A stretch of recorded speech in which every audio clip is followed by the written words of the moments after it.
பட்டப்பட்ட பரம்பரைக்கு அப்புறம் தங்கலா இருந்தா பாரஞ்சித்தோட மிகப்பெரிய எதிர்பார்ப்பான படமா இருந்துச்சு.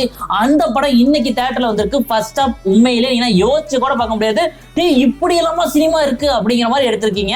ஆனா செகண்ட் ஹாஃப்ல கொஞ்சம் சொதப்பினாலும் படம் உண்மையிலே பினிஷிங் அப்ப சூப்பரா இருந்துச்சு.